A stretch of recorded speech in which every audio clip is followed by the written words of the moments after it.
मेरो माटो मेरो चन्दन अनुभव र अनुभूतिको श्रृङ्खला 13। बेलायतमा पटक पटक मेरो परीक्षा भयो। सोमबार बिहान ब्रेकफास्टपछि 23 नम्बर बसबाट सर्दन जनरल पुगेँ। वार्ड नम्बर 65 पुगेँ। अघिल्लो दिन नै सबै रुट र बसबारे पत्ता लगाइसकेको थिएँ। काम 9 बजेबाट सुरु हुन्थ्यो। अति रमाइलो थियो त्यो। अस्पताल जस्तो थिएन। बिरामीहरू आइभी ड्रिपसँगै लाइब्रेरीमा पत्रपत्रिका पढिरहेका या कफी पिइरहेका हुन्थे। म 8:30 बजे नै पुगेँ। कुर्दै गर्दा अर्को डाक्टर पनि आउनुभयो। म रबिन जोन्स्टन, आजदेखि सिनियर रजिस्ट्रार जोइन गर्दैछु भन्नुभयो। मैले पनि आफ्नो परिचय दिएँ। आजबाट रजिस्ट्रारको रूपमा जोइन गर्न लागेको पनि बताएँ। डाक्टर जोन्स्टन पछि सर्भाइकल स्पाइनको अति ख्यातिप्राप्त विशेषज्ञ बन्न पुग्नुभयो। गणेशमान सिंहको उपचारको लागि मेरो अनुरोधमा उहाँ काठमाडौँ पनि आउनुभयो। पछि 8:55 अर्को एकजना डाक्टर पस्नुभयो। म डेभिड म्यान्डलो, लोकम कन्सल्ट्यान्ट। उहाँले हामीलाई आफ्नो परिचय दिनुभयो। प्रोफेसर जेनेट छुट्टीमा जानुभएको छ। बिरामी भएर सुत्नु भएको छ। टेस्डेल पनि छुट्टीमा, हप्ता 10 दिनमा फर्कनुहुन्छ। त्यो बेलासम्म हामी 3 जनाले वार्ड चलाउनुपर्छ। अब काममा लाग्नु पर्यो। तर अनपेक्षित एउटा घटना भयो। सायद त्यो मेरो परीक्षा थियो होला। अस्पतालमा एकजना केटी थिइन्, 9 वर्षकी, जसको लडेर हड्डी भाँचिएको, भित्र दिमागसम्म चोट परेको थियो। कम्पाउन्ड डिप्रेस्ड फ्र्याक्चर भन्छौँ हामी त्यसलाई। उनको सिलाइ गरेको घाउ फाटेर दुःख दिएको थियो। राउन्ड सकिएपछि डेभिड म्यान्डलोले तल ओटीमा लगेर तपाईले रिएक्सप्लोर गर्नुहोस् भनेर मलाई अराउनु भयो। पहिलो दिन जोइन गरेको मान्छेलाई के जानेको छ, कति जानेको छ सोध्दै नसोधी त्यो बच्चीको रिभिजन सर्जरीका लागि मलाई भन्नुभयो। घाउ फाटेको थियो। व्यवस्था गरेर म ओटीमा गएँ। ओटीमा पसेको त्यस्तो भव्य ओटी मैले कहिल्यै देखेको थिइनँ। बस्ने ठाउँमा सर्जनको लुगा चेन्ज गर्ने ठाउँको नजिकै 3वटा सावर। अपरेसन सकिएपछि फोहोर भयो भने नुहाउने सुविधा। त्यहाँ चाहिने सबै सामग्रीको व्यवस्था सहित सफा टावल राखेको। यतापट्टि सर्जनले लगाउने लुगा, बाहिरबाट आएर लगाएका लुगा झुन्ड्याउने व्यवस्था भएको। Changing room. मलाई त अचम्म लाग्यो। के सावर लिएर चेन्ज गर्नुपर्छ हरेक दिन? गएर सोधेँ। होइन, फोहोर भयो भने अथवा आफूलाई मन लाग्यो भने लिनु, नभए आवश्यक छैन भन्ने उत्तर पाएपछि मैले चेन्ज गरेर भित्र पसेँ। भित्र देब्रेतिरबाट ओटीभित्र पसेँ। दाहिनेतिर चाहिँ सर्जनहरूको कफी रुम थियो। मेरो बिरामीलाई सुताउन थाले। म कफी रुमतिर लागेँ। कफी रुममा त 2वटा नेपालको फोटो देखेँ। अन्नपूर्ण हिमाल र सगरमाथाको फोटोसँगै भिजिट नेपाल लेखेको ठुलो पोस्टर। होमसिक पनि भएँ। अचम्म लाग्यो। सोधेँ, कताबाट आइपुग्यो यो? 9 महिना अगाडि एकजना डाक्टर आउनु भएको थियो। उहाँले छोडेर जानुभएको भने। त्यो पोस्टर छाड्ने डाक्टर गङ्गोल हुनुहुँदो रहेछ। त्यो बडा सम्मानजनक ठाउँमा टाँसिएको थियो। मलाई त्यहाँ पुग्ने बित्तिकै रमाइलो लाग्थ्यो। अनि कफी बनाएर खाएँ। काठमाडौँ सम्झेँ। हाम्रो वीर अस्पतालमा हामीले हरेक महिना 10 रुपियाँ उठाएर चिया क्लब बनाएका थियौँ। त्यहाँ त केही पनि दिनु नपर्ने, सरकारले नै सप्लाई गर्ने कफी। त्यसपछि के आभास पाएँ भने मैले साँच्चै नै मेरो परीक्षा हुँदै थियो। यो कस्तो मान्छे हो, जानेको छ कि छैन? नर्स, एनेस्थेसिस्ट र डाक्टरहरूलाई कौतूहल रहेछ। मैले फटाफट बिरामीलाई पोजिसनिङ गराएँ। आफूले जानेको कुरा गरेँ। नजानेको कुरा यहाँ के गर्ने चलन छ भनेर सोधेँ। सबैभन्दा सुरक्षित बाटो अपनाएँ।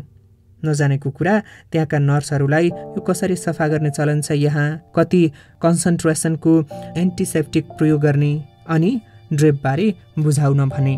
म नयाँ हुँ, मलाई भनिदिनुहोस् भने नम्र भएर उनीहरूले सबै बताए। हाम्रो नेपालमा स्याभोलोनले सफा गरेर बेटाडिनले पेन्ट गर्थ्यो। त्यहाँ स्याभोलोनले सफा गरेर क्लोर हेन्जेडिनले सफा गर्ने चलन रहेछ। मैले त्यही अनुसार गरेँ अनि अपरेसन सुरु गरेँ। म वीर अस्पतालमा काम गर्दाखेरि हाम्रो स्पिड असाध्यै थियो। मैले फटाफट त्यो अपरेसन सकेर ब्यान्डेज गरेँ बिरामीको टाउको।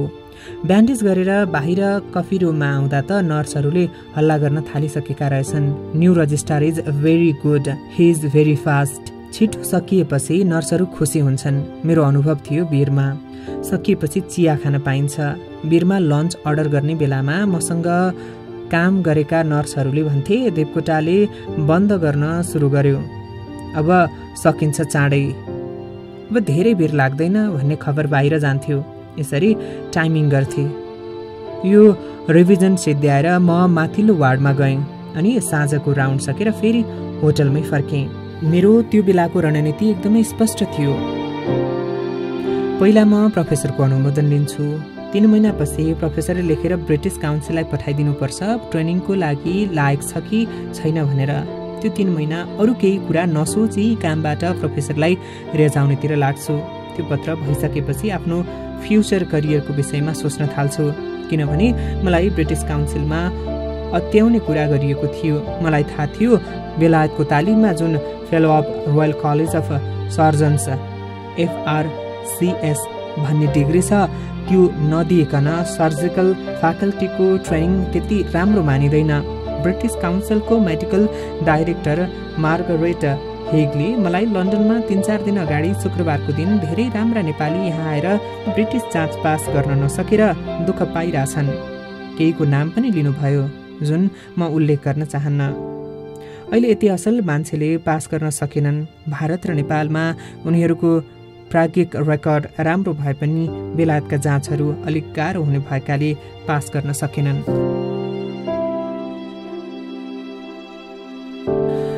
त्यसकारणले तपाईँको डाइरेक्टर जेनरलसँग समझदारी नै गरेका छौँ र कुनै पनि नेपालीलाई FRCS को डिग्रीका लागि प्रयत्न नगर्न हामी अनुरोध गर्छौँ। उनीहरू तालिम लिन्छन्, फर्किन्छन्। हदै हासिल गरे लोअर डिप्लोमा, MRCP, FRCS जस्ता अप्ठ्यारा जाँचहरू हाललाई नेपालीका लागि उपयुक्त छैन भनेर बन्द गरिएको थियो। फिजिसियन हुनलाई MRCP र सर्जन हुनलाई FRCS गर्नुपर्थ्यो। तर मलाई कडा शब्दमा चेतावनी दिए, तपाईँले FRCS दिने प्रयत्न गर्नुभयो भने हामी तपाईँको लाइसेन्स खारेज गर्छौँ। उनीहरूको तर्क थियो, यति राम्रा मान्छेलाई त सकेका छैनन्, तपाईँले सक्नुहुन्छ भन्ने कुनै ग्यारेन्टी छ?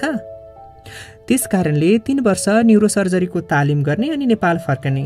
त्यो स्वीकार्य छ भने ग्लासको जानुस्, होइन भने नेपाल फर्कनुहोस्। भोलिको फ्लाइटमा उनीहरूले भने। मैले तत्काल विचार गरेँ। रात रहे अग्राह फलाउँछ। जुनसुकै शर्तमा पनि बेलायत त बस्नै पर्यो, सबै कुरा मानेर। मलाई भित्र अन्तरात्मामा चाहिँ FRCS नगरे 3 वर्षको तालिम लिएर फर्कने इच्छा थिएन। त्यो समस्या 3 महिनापछि मिलाउँछु भनेर त्यो बेला कोक्याए पनि चुप लागेर बसेँ। 1 महिना जति काम गरेपछि मैले महसुस गरेँ म राम्रै गरिरहेछु। त्यसपछि प्रोफेसर पनि आउनुभयो। प्रोफेसरसँग राउन्ड गर्न थालियो। हाम्रो प्रत्येक बुधबार एकाडेमिक राउन्ड हुन्थ्यो। त्यसपछि केस डिस्कसन हुन्थ्यो। बुधबार चाहिँ पढाउने दिन थियो। म सबै अटेन्ड गर्ने र अन्तर्क्रियामा भाग लिन्थेँ।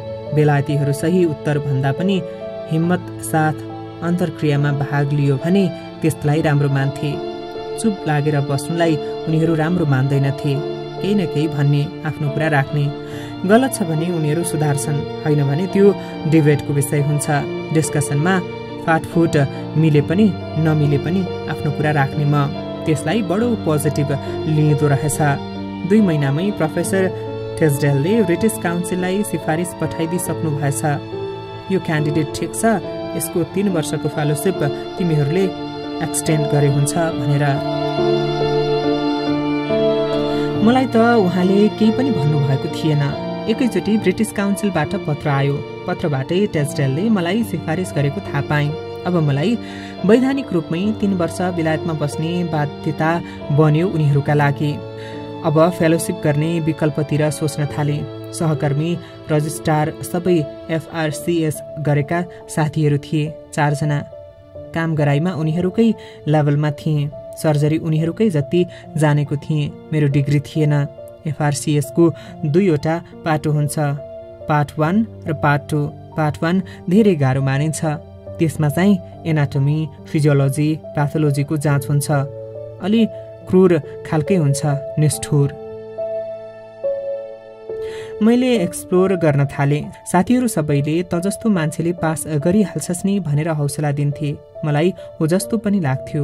उनीहरू सँगसँगै काम गरेको पास गरेका केटाहरू भन्दा मैले पनि कम जानेको छैन। उता नेपालको रेकर्ड हेर्दाखेरि FRCS पास चाँडो कसैले पनि गरेका थिएनन्। त्यो रेकर्ड हेर्दा डर लाग्थ्यो। मैले बुझेअनुसार डाक्टर भट्टाचार्यजी चाहिँ प्राइमरी र फाइनल एकैचोटि पास गर्नुभएको थियो। उहाँहरूसँग रोयल कलेजको कोर्स गर्ने सौभाग्य पनि थियो। म त लुकेर गर्नुपर्ने भयो। ब्रिटिस काउन्सिलले थाहा पायो भने डिपोर्ट गर्छ। त्यो सौभाग्य मसँग रहेन। डाक्टर भट्टाचार्यजीहरूले बडो कष्टले पास गरेको मैले गर्न सक्छु होला र भन्ने डर पनि कता कता भित्र। अर्कोतिर साथीहरूको कुरा सुनेर उत्साहित पनि भएँ। गाई गुई यो कुरा मेरा गुरुहरूले पनि थाहा पाउन थाल्नु भएछ। मेरो समस्या फेलोसिपको तयारी गर्न थालेको थाहा पायो भने ब्रिटिस काउन्सिलले डिपोर्ट गरिदिने। मैले सुटुक्क दिनुपर्ने। फेलोसिपको रिक्वायरमेन्टका लागि बेलायतमा जनरल सर्जरीमा काम गरेको हुनुपर्थ्यो। आफ्नो भने जनरल सर्जरीमा गर्न जान्छु भन्यो ब्रिटिस काउन्सिलले थाहा पाउने र मलाई त्यहाँ फर्काउने स्थिति छ। म विकल्पको खोजीमा थिएँ। एक दिन अपरेसन गर्दै थियौँ।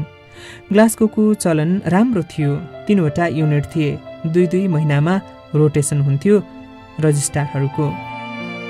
त्यो बेला म चाहिँ प्रोफेसर टेस्टेलको युनिटको काम सकेर अर्को युनिटमा गएको थिएँ। त्यहाँ 2 जना धेरै भद्र कन्सल्टेन्टहरू हुनुहुन्थ्यो, हाइड र टर्नर। हाइड पछि नेपाल पनि आउनुभयो। एउटा सेमिनारमा दिल्ली आएका बेला मलाई भेट्न। बडो रोचक प्रसङ्ग छ त्यो बेलाको। सोसाइटीको प्रेसिडेन्ट हुनुहुन्थ्यो उहाँ। मैले उहाँको मन जितेको थिएँ। उहाँले ब्ल्याङ्क सर्टिफिकेट ल्याउनु भएको छ। एभरेस्ट होटलमा बसेर फिल अप गरेर मलाई दिनुभयो। छाप लगाएर ल्याउनु भएको थियो। तिमीले कहाँ कहाँ काम गरेका थियौ भनेर सोध्नुभयो अनि भरेर दिनुभयो। मेरो एक किसिमको ट्रेनिङको कन्भोकेसन चाहिँ एभरेस्ट होटलमा नै भयो। म फर्किएर आएपछि उताको अरू कागज लिएर आएको थिएँ, तर उताको तालिमको सर्टिफिकेट ल्याएको थिइनँ। म एक दिन अपरेसन गर्दै थिएँ। टर्नर आइपुग्नु भयो। उहाँलाई साथीहरूले भनिसकेका थिए देवकोटा धेरै चिन्तित छ, फेलोसिप गर्ने बाटो खुलेन। जनरल सर्जरी गर्न गयो भने ब्रिटिस काउन्सिलले रोक्ने। सर्जरी धेरै गरेको छ, सिपालु छ भन्ने त्यो बेलासम्म थाहा पाइसकेका थिए सबैले। अरूले नसक्ने म गरिदिन्थेँ। जनरल सर्जरीसँग सम्बन्धित कुराहरू। लामो समयसम्म भेन्टिलेटरमा राखेका बिरामीहरूको घाँटीमा लोकल एनेस्थेसिया प्रयोग गरी पुवाल बनाइदिन्थेँ आइसियु बेडमै। ओटी नलगे ट्युब हाल्न अरू साथीहरूलाई गाह्रो लाग्थ्यो। त्यो देखेपछि कन्सल्टेन्टहरू प्रभावित नहुने कुरै भएन। झन टर्नरले त्यसलाई सिरियसली लिनुभएको रहेछ। उहाँ ग्लास्गोको रोयल कलेजको काउन्सिल मेम्बर पनि हो। एक दिन अपरेसन गर्दा गर्दै मलाई सोध्नुभयो। मलाई देवकोटा भन्न नसकेर डेभ भन्नुहुन्थ्यो। डेभ, तिमी धेरै चिन्तित छौ भन्ने सुनेको छु, फेलोसिप बारे भनेर सोध्नुभयो। मैले आफ्नो कठिनाई बताएँ। यो कारणले म फेलोसिप गरेर ट्रेनिङ गर्न चाहन्छु, तर मेरो समस्या ब्रिटिस काउन्सिलले मलाई फेलोसिप गर्न निरुत्साहित गरिरहेको छ। मैले काठमाडौँमा जनरल सर्जरी गरेकै हुँ। टर्नरले अर्को दिन अपरेसन गर्दा भन्नुभयो, मैले कुरा गरेको छु, आउँदो मङ्गलबार 2 बजे रोयल कलेजमा गएर एक्जामिनेसन सेक्रेटरी स्टुवार्ट यङलाई भेट्नु। ऊ एक्जामिनेसन चिफ हो। उनले तिमीलाई बताउँछन् कसरी अघि बढ्ने भनेर। मैले बुझिहालेँ मेरो इन्टरभ्यू हुनेवाला छ भनेर। स्टुवार्ट यङ पनि सर्जन एक्जामिनर हो। त्यो दिन मैले आफ्नो बायो र नेपालमा पब्लिस गरेको पेपर लिएर तयारी साथ भनेको समयभन्दा 10 मिनट पहिले नै कलेजमा पुगेँ। स्टुवार्ट यङसँग भेट भयो। उहाँले भद्र तरिकाले टेल मी दिस भनी बिस्तारै मेरो इन्टरभ्यू सुरु गर्नुभयो। कहाँ पढेको, के कस्तो काम गरेकोबाट सुरु गरेर नेपालमा के सर्जिकल प्रब्लमहरू छन्, तिमीले के अपरेसन गरेको छौ, यस्तोमा के गर्छौ भन्नुभयो। जानेको बताउँदै गएँ। मैले भनेको सबै ठिक नै थियो। फाइनल प्रश्न मलाई सोध्नुभयो, तिमीले ठुलो आन्द्राको सर्जरी कति गरेका छौ? मैले स्पष्ट जवाफ दिएँ, देब्रपट्टिको ठुलो आन्द्राको चाहिँ रोग नै हुँदैन नेपालमा, एकदम कम छ। यो 3वटा रोगले हुन्छ, क्यान्सर, डायबेटिकोलाइटिस, अल्सरेटिभ कोलाइटस। जलवायु र खानपानले गर्दा हाम्रोमा यी 3वटा रोगहरू कम छ। दाहिनेपट्टिको कोलनको भने प्रशस्त एक्सपोजर छ मसँग। त्यसलाई आधा काट्ने र जोड्ने मैले थुप्रै गरेको छु भने। त्यसको कारण पनि बताएँ। त्योभन्दा पहिले धेरै कुरा मैले के गरेको छु भन्ने सोधेर पत्ता लगाइसक्नु भएको थियो। मैले पेपर पनि लगेको थिएँ। मैले लेखेको लिनु भएन। सरसर्ती हेरेर फिर्ता गर्नुभयो। त्यसपछि फाइल टेबलमा बजारेर okay gentleman, you seem to have reasonable experience भन्नुभयो। फेलोसिपका लागि मेरो बाटो खुल्यो। बेलायतमा जेनरल सर्जरी नगरिकन जाँच दिनका लागि। तर 1 वर्ष न्युरोसर्जरी पूरा गरेको सर्टिफिकेट चाहिँ प्रोफेसर टेस्टलबाट हामीलाई पत्र आउनु पर्यो भन्नुभयो। मैले 2 वर्ष काम नगरे पनि हुने भयो। त्यसपछि अफिसियल पत्र पनि पाएँ। 1 वर्ष न्युरोसर्जरी गरेपछि फाइनल जाँच दिन दिन्छौँ। त्यसअघि प्राइमरी क्लियर गर। प्राइमरीको अर्को डेट अप्रिलमा छ भनेर लेखिदिएको थियो। नोभेम्बर भइसकेको थियो। त्यसको मतलब अप्रिलको जाँच दे भनेको हो। अनि म फेलोसिपको तयारीमा लागेँ। ब्रिटिस काउन्सिललाई थाहा नदिई चाहिने फिसहरू सबै आफै तिरेँ। साथीहरूसँग किताब मागेँ, एनाटोमी, फिजियोलोजी, प्याथोलोजीको। उहाँहरूले खुसी साथ दिनुभयो। अलिअलि टेक्निकल टिप्स पनि मागेँ के कस्तो सोध्छ भनेर। डेरामा लगेर त्यो मान्छेको एनाटोमी पढ्नका लागि हार्ड पनि खोजेर लगेँ। मेरो घरबेटी महिला डराउने भएकाले देखाउँदै देखाइन, लुकाएर राति पढ्थेँ। त्यति गर्दा पनि एक दिन कोठा सफा गर्दा मान्छेको हड्डी देखिएछ। बेलुका आउँदाखेरि त तर्सिएर सोधिहालिन् डाक्टर कहाँबाट आएको हो त्यो। मैले साथीले राख्न दिएको हो भनेर भोलिपल्ट फिर्ता गर्ने भने, नत्र कोठा छाड भन्थे। त्यसरी पढे राति राति। अरू पनि पढेर प्राइमरीको तयारी गरेँ। जाँचभन्दा 1 हप्ता अगाडि छुट्टी लिएँ। मल्टिपल चोइस प्रश्नहरू हुन्थे। यसको हामीले पहिले अभ्यास गरेका थिएनौँ। मैले भ्यालोरको डिजास्टर भनिहालेँ पहिले। सबै कुराको उत्तर दिन खोज्दाखेरि चिप्लन्छ। कति कुरा कम्प्युटरलाई मात्रै थाहा हुन्छ, एक्जामिनरलाई पनि थाहा हुँदैन। त्यति कन्ट्रोभर्सियल सोधेको हुन्छ। उता काम गर्दैछु, यता जाँचको तयारी पनि गर्दैछु। ग्लासगोमा परेको हिउँको जाडो पनि खाइयो। बडा रमाइलो। सदर्न जनरलमा न्युरोसर्जरी डिपार्टमेन्टमा आफ्नो ठाउँ बनाइसकेको थिएँ। मन पराउँथे मलाई। विशेष गरी नर्सिङ स्टाफले। छिटो अपरेसन सक्ने सजिलो मान्छे भएकाले अरू साथीहरूले पनि मन पराउँथे।